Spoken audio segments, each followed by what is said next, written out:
we as humans, we overthink everything, right? Most of our thoughts are negative thoughts about a situation that will never actually happen. But we have this ability that most animals don't in our brain to just imagine a situation before it's ever happened. Like you can think of, there's a famous TED talk about artificial happiness or synthetic happiness and how people can actually create this fake level of happiness themselves. And they talk about the ability to just like ration in your head. And they say Ben and Jerry's doesn't make, liver ice cream, but you can think in your head what liver ice cream tastes like, and you just know it wouldn't be good. In the same sense, people are booking your property and they're thinking in your head, they're picturing their family vacation. They're saying, what is my significant other going to look like if it's a surprise when they walk through this door? And what is that going to feel, that experience going to feel like? They're picturing going to the beach or going to the slopes with their kids. And you really want to make sure that you're bringing that image to life for them.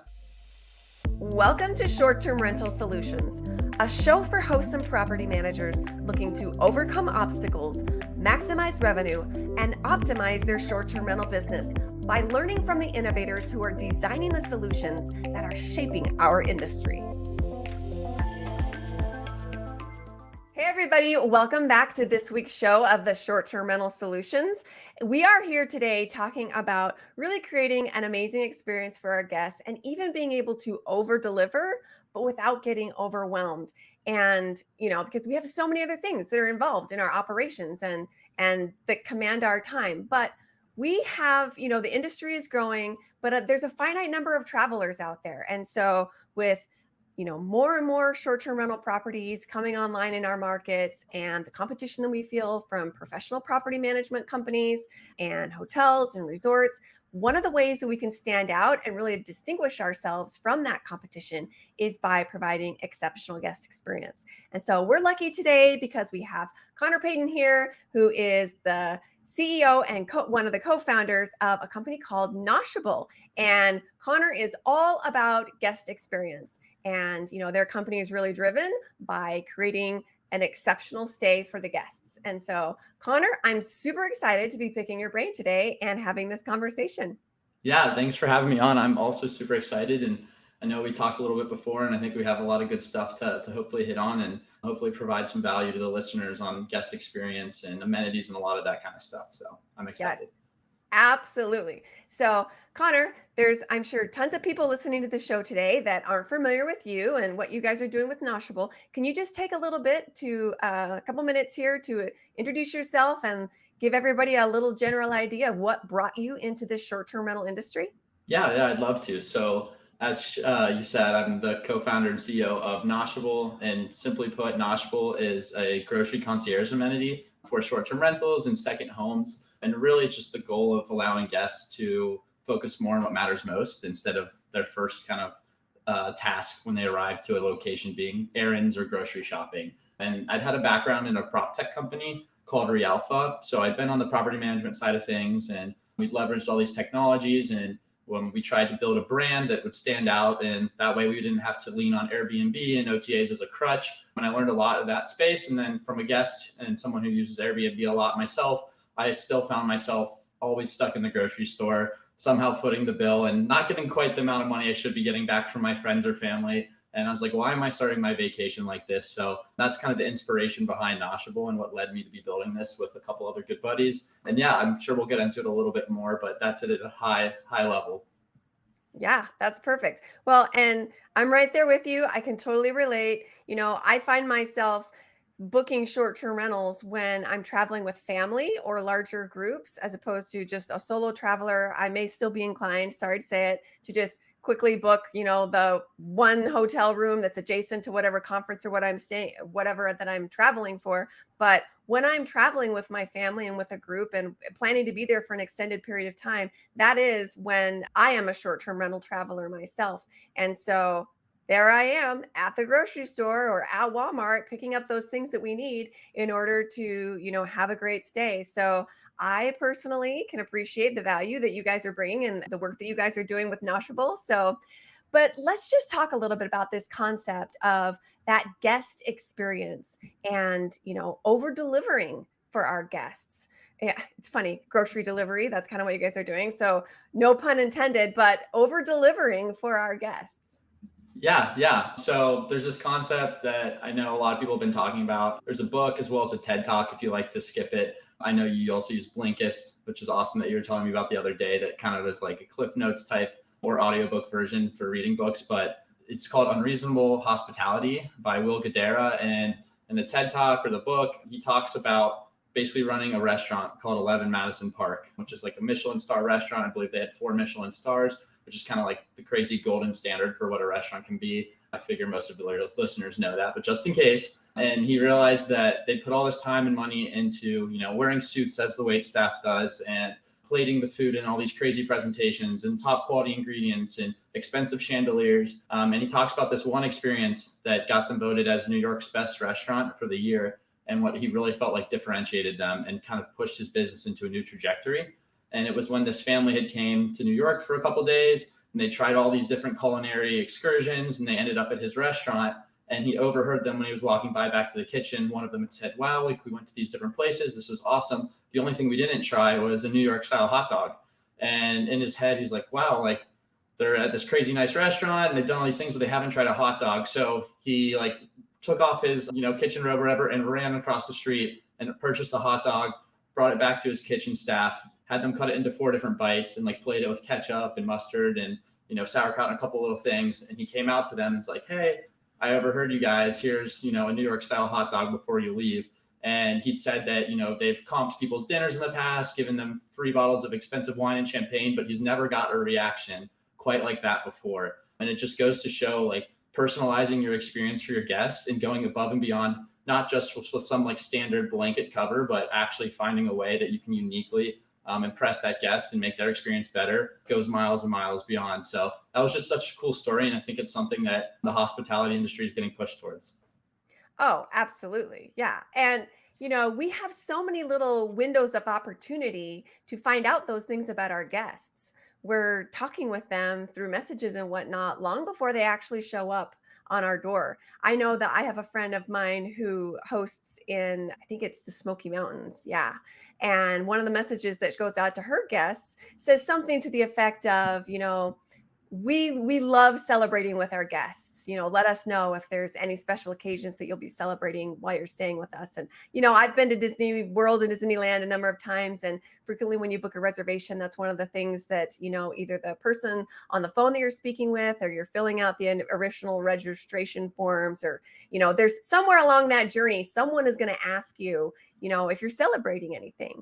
And so yeah, we have lots of opportunities to kind of reach out to our guests and set ourselves up to provide some of that high level hospitality and experience for our guests. I love that. So, I don't know, other than, guest messaging or whatnot, do you have any ideas, or have you ever heard like some really cool stories about what are some of the things that hosts are doing to, really stand out and provide some of those high level, over the top types of things? Yeah. So there's a lot of ways you can go. And I think a lot of people are doing different things. And now it's really starting to take off. And I think pretty soon it won't be seen as creative. It'll be seen as a standard. One of the things that the book Unreasonable Hospitality talks about, and that this restaurant did, and Will did with his restaurant, was they build what they call a toolkit. And a toolkit isn't something that you use for every single guest. He relates to it as like a realtor. When they sell a house to someone, they sometimes leave you a bottle of champagne in, the property, and you might do that for every guest. This isn't something you do for every guest. Instead, it's kind of an arsenal you have to go towards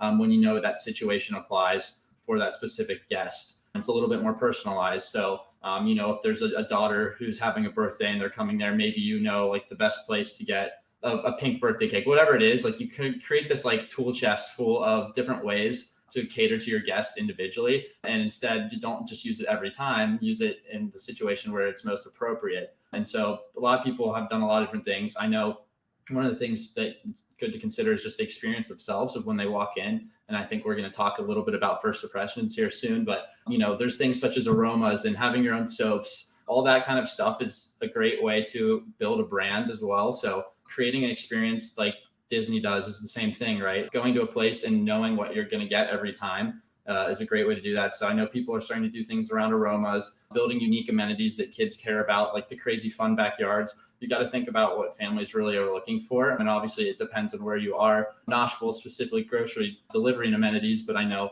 like where your rental properties are, people are big skiers. And so I think there's a lot of different opportunities to be creative. And I would actually push people to, instead of just finding ideas on their own or through like ChatGPT, to think yourself and put yourself in those family shoes. Or the best thing to do is just ask your customers, ask your guests and be like, hey, we hope you had a great stay. Is there anything that could have made it better? Or like something that you'd wish we provided that we didn't? And a lot of people just don't talk to their customers.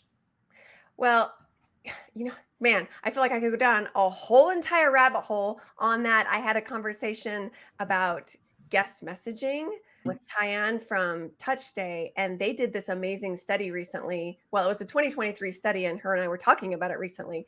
And she was saying that on average, I can't remember the exact statistics, but guests remember like at the most 2 to 3 contact points, touch points.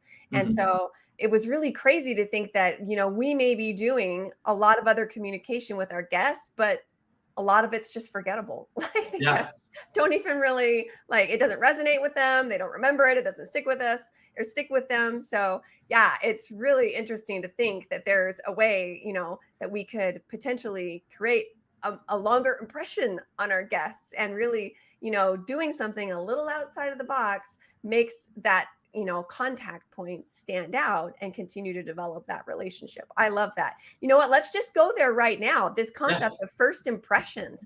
What makes that first impression so crucial?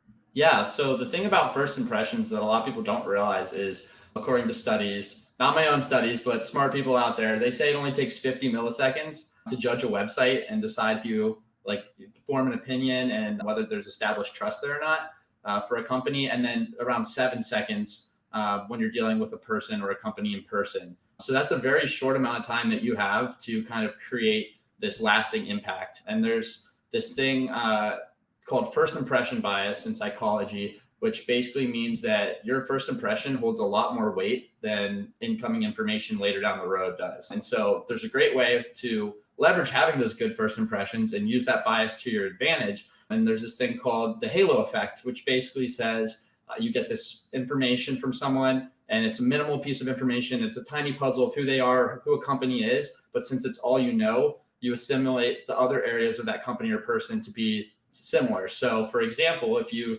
had just met a coworker, you're networking, and they said they went to Harvard, well, most people assume that people at Harvard are very smart or well put together, right?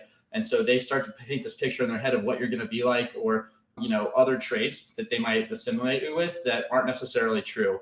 In the same sense, in the hospitality industry, if you can create this great first impression, they're going to have these assumptions that they're going to tie to you that may or may not be true. You would hope they are, right? If they're good assumptions, but they might not be. And then tying back into the psychology of everything, humans are known for having confirmation bias, which means once we have a thought in our head, we're more likely to want to prove that thought than we are to change our minds. We're very stubborn creatures. So they're more likely to buy into the idea that you're perfect if you make a great first impression than they are to change their opinion of you, even though they had very limited information. So I think that's why first impressions are so important, whether that's from a website or an OTA, where they're just looking at pictures of your property, the amenities you offer, the reviews that your guests have left, or if that's their first experience when they actually get on site in the property that they're renting from you. Yeah. And, theoretically, you would think that we only have the chance to have like one first impression.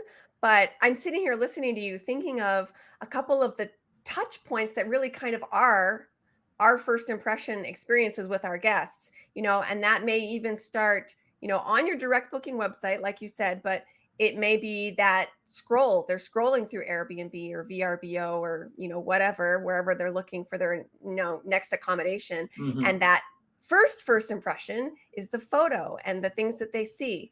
Then their second first impression is what kind of communication you offer them just after they book. And then kind of the third and final physical first impression is that first arrival at your property. So, but this confirmation bias, they picked your property for a reason. There was Exactly. something that stood out when they were initially scrolling and looking at all of the choices for places that they could stay. There was something about your particular property that spoke to them and resonated with them. And made them want to book. So theoretically, you already have kind of that positive bias going. And so if you can continue to deliver, on great guest communication and getting them the information that they need at the right times in preparation for their stay, by the time they're actually physically showing up on your doorstep, you've already built some initial rapport. And this is reminding me of a book that I recently had a chance to kind of go through called The Speed of Trust. And it's written by Stephen Covey and another co-author. Anyways, it's kind of a business book, and it's talking about how, trust not only facilitates business interactions, but it also saves businesses money and can increase, the bottom line, as it were. And so there's total application for us in the hospitality space, because these guests, unless it's, the exception would be if we have repeat guests, but by and large, many of the guests that we're going to be welcoming, we're strangers to them. Yeah. And, if they're staying at a Marriott or a Hilton, they have a baseline expectation of what they can likely expect when they check in to those hotels. But with the short-term rental industry, there's such variability in the types of properties and the level of professionalization of the hosts and property management companies that really, our guests, the initial trust is built when they see, how many stars we have. Is this a super host? This new guest favorite credentialing that Airbnb is giving, certain properties. Mhm.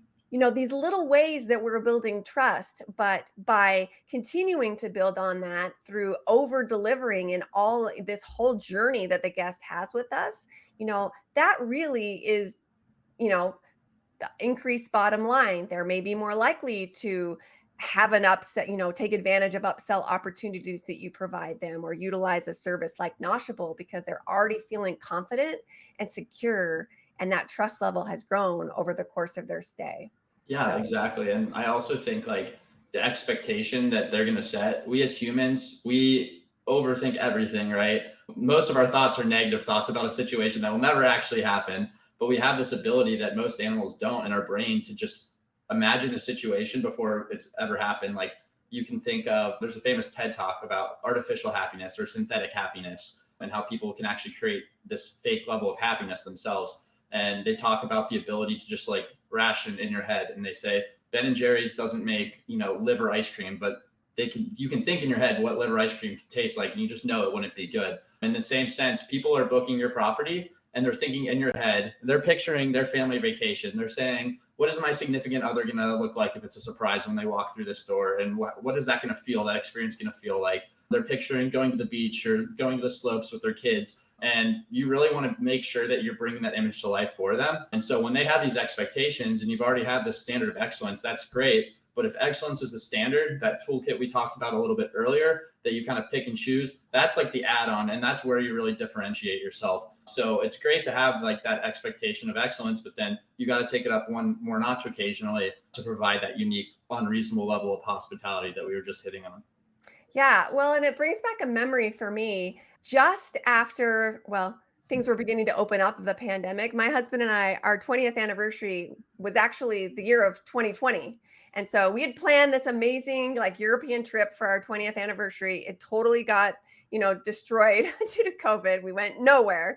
But the following year, we were determined that we were going to at least salvage a portion of what we had imagined the trip would be like. It pivoted a little bit because there were so many crazy regulations for travel and across the different countries. So we picked one country. We ended up going to France, and we had an amazing stay there. And I had been lurking and planning long enough for this trip that I knew that there was this new hotel that was opening. It's actually adjacent in part of Chateau Versailles.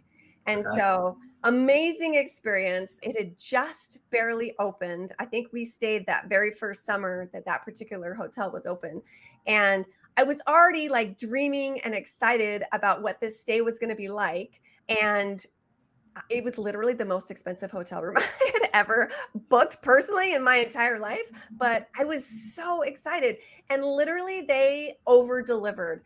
When I showed up, I don't know. I don't want to make this blog all about this amazing hotel, but or not blog, podcast, but it really was an Yeah. amazing stay. And one thing after another was just completely over the top. They had like a golf cart that as we were going around the gardens of Versailles, it was like narrating and playing music. And then because we were guests at the hotel, we got to go into Versailles after the public left. So like after hours, it's like us and four other people that are like walking into Versailles and getting a private tour of the Hall of Mirrors and all these amazing places.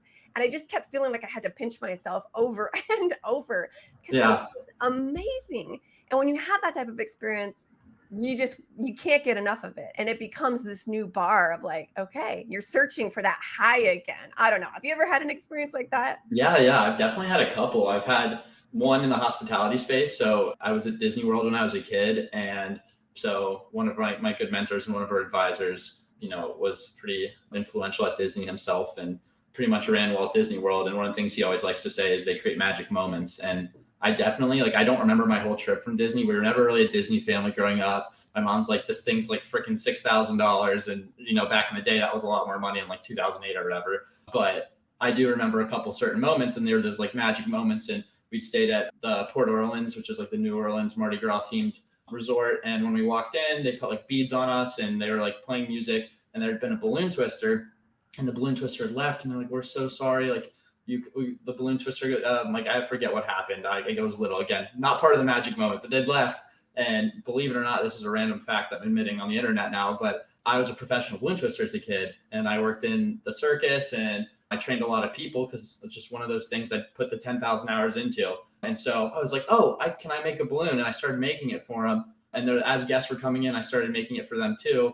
And they were like shocked and like, we don't want to take you from vacation, but if you'll just finish out like the last bit they were supposed to, we'll give you some of these like fast passes. So this was back before, or maybe they only had it on a couple rides where they had the ability to get like a time zone to come back for a ride. So they were still figuring out the line issue back then.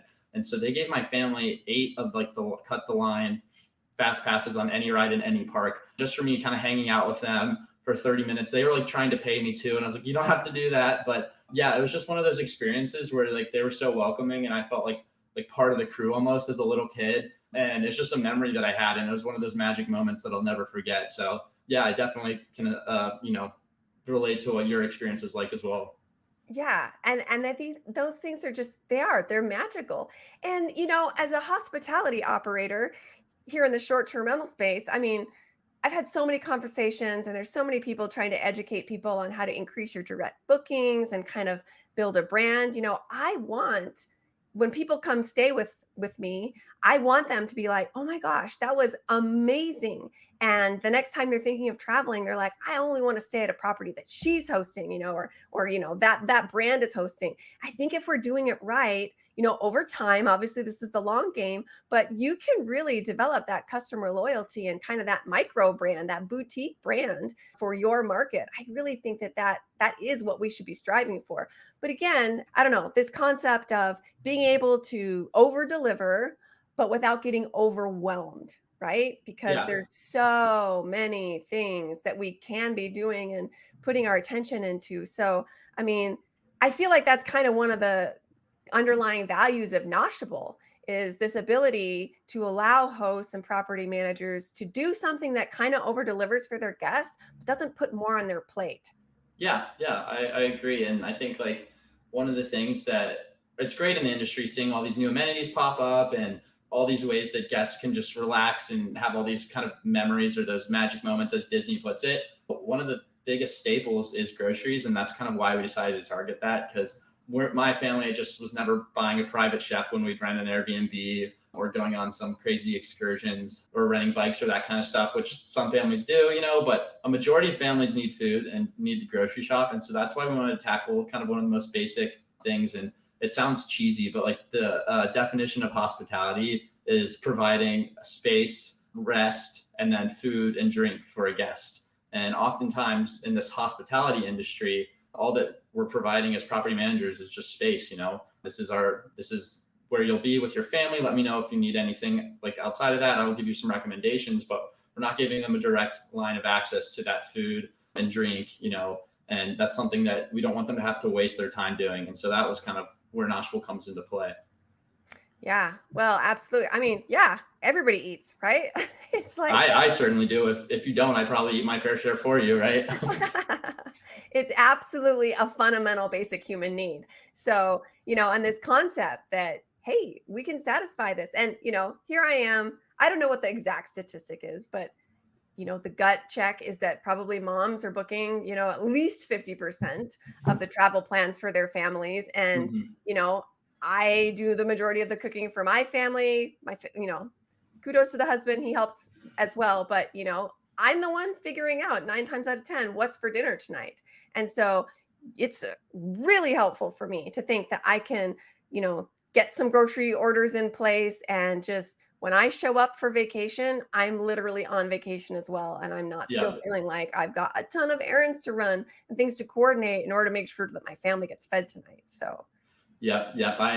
Looking back now as an adult, I think kids miss out on all the things that the moms are doing for them, whether it's their time or their money or cooking the dinner while they're on vacation, playing in the pool. There's definitely a lot of work that goes into that. So hopefully Noshable helps, moms like you and the people in the families and groups of friends that are, tasked with doing the bookings and cooking the meals and shopping for the meals. And, hopefully everyone can rest equally. So another thing too about Noshable and other services like this as well, just in this amenity space is I think important and kind of something we hit on, but not fully, is building a brand for yourself. As we said, kind of the goal of a property management company is ultimately not to have to rely on Airbnb as a crutch or other OTAs. They would love, to get as many direct bookings as possible and have these loyal customers come back. But to do that, you really need to build a brand, and brands that have been able to have this like super loyal fan base do something that others don't, and that's to sell experiences. So when you think about some of the most popular brands that anyone can know, like Starbucks or Disney, Starbucks ultimately, like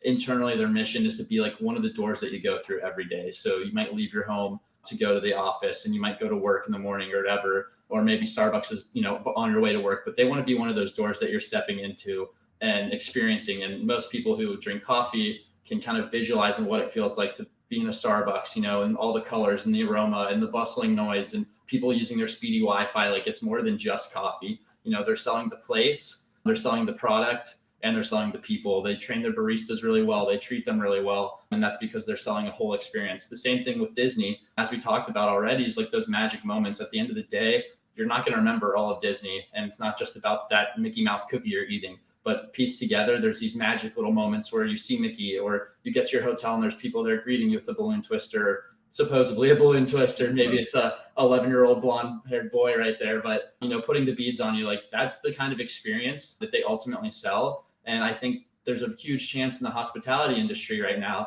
for these property management companies to kind of curate their own experiences and create those loyal customers coming back. Because now more than ever, people are looking to differentiate. And this is something that the hotel industry went through in the 70s. Hotels have been around for a really long time, but just in the earlier 70s was when they started coming up with rewards programs and, the Regency Club with Hyatt, like all of these amenities where they realized they need to differentiate. Just having a place for people to sleep isn't quite good enough. They want food, they want drinks, they want to network with other business people. And now the same thing has happened with Airbnb and property management companies, vacation rentals. It's time to step it up and provide that overall experience.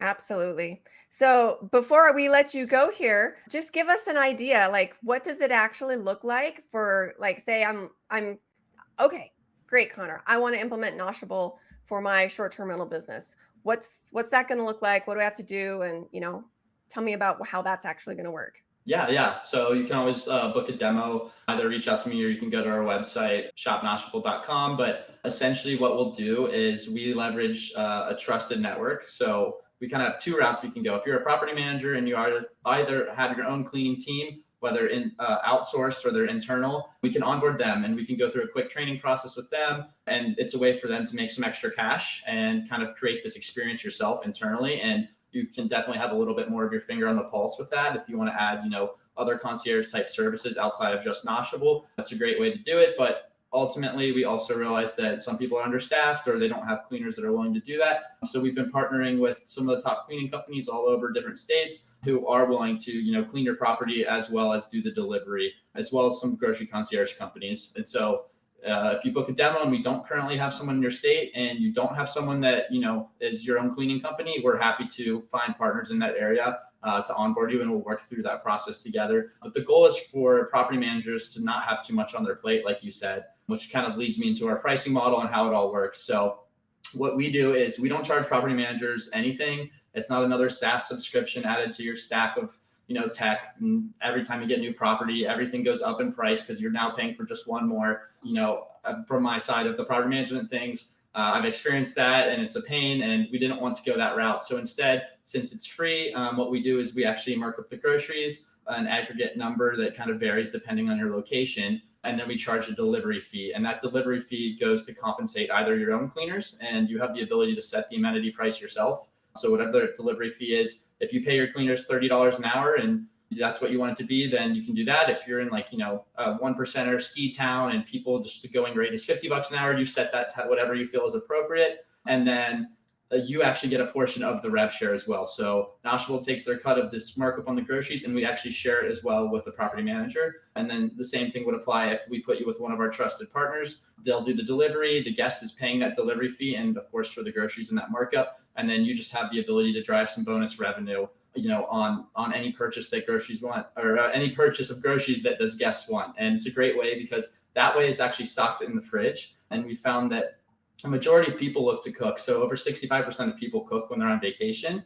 And on top of that, 59% of people are already using some form of gig economy services, delivery services. So Instacart, Uber Eats, Postmate. But of those people, 94% still make a trip to the grocery store for a majority of their goods. So there's this lack of trust around gig economy services and the ability for a $400 grocery order to be safe and maintained. If you hit a travel delay, it's left out on the porch. They just don't trust that. So instead they go themselves. But by going with this approach of either onboarding the current ops or using trusted partners who have access into the property, it's stocked in the fridge, safe and sound, and they have no worries as far as the quality of the groceries or spoiling a $400 grocery order.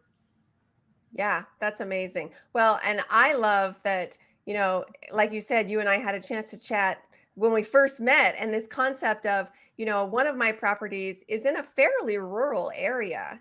And one of the hurdles that I felt like I had was that I don't have an Instacart access in that market. There isn't, I mean, there's one particular grocery store where I can order my groceries online, but the gap between the grocery store and my refrigerator at my property, I had no way to close that gap. Yeah. So, with Noshable, I potentially do. So yeah. I mean, that's the goal. It's all about the guests and giving back. Hopefully, the moms that 2 hour, or whoever's grocery shopping that first 2 hours there, and just spending that time with family. And again, it's those magic moments, when you picture that experience of being at Disneyland or going into a Starbucks or whatever that is, that brand that you have a lot of loyalty to. You can imagine your own properties and imagine your guests, potentially 2/3 of guests that are cooking at home, opening, their fridge, or their kids are running into their Airbnb after a long drive and there's stock. The kids get dessert, you and your significant other can crack open a bottle of wine. That's part of the experience. And it's not just Noshable and just, grocery shopping, but all these other amenities that we're talking about. I think those are important for building your brand and your experience. And if you do that well, and I think now is a great chance to be one of the people who does it well and differentiate yourself. I think there's, going to be, you're going to be so far ahead of the curve when it comes to direct bookings and things of that nature. Yeah, absolutely. Connor, thank you so much for spending a bit of time with us. And I loved this conversation about, how we can really stand out in the crowded market, grow our brand, get more, repeat guests, and over deliver for our guests truly without feeling overwhelmed. So thank you so much. Yes. Thank you so much for having me. It was a blast. I always love catching up. Yeah, awesome. So I will be sure to put the link in the show notes of all the places that you can find Connor and also how to connect with Noshable. And real quick, you had a little something that you were willing to extend to listeners of our show today. Why don't you tell everybody what that's about? Yeah. So I know I just hit on that our pricing is completely free for property managers, and we'll partner with your trusted fulfillment or your own current ops, but we would love to consider, a higher rev share, and it's based off of how many properties you have and occupancy rates and areas, obviously. But if you just mentioned the short-term rental solutions podcast, we'll take that into consideration and, give you a slightly better cut of that markup on groceries that your guests purchase. So any listeners, if you do reach out, make sure to make that a note, and we'll take that into consideration. Fantastic. Thank you. That's very generous. All right, everybody. Thank you for tuning in this week. And be sure to join us next week when we have another conversation with the innovators who are designing the solutions that are shaping our industry.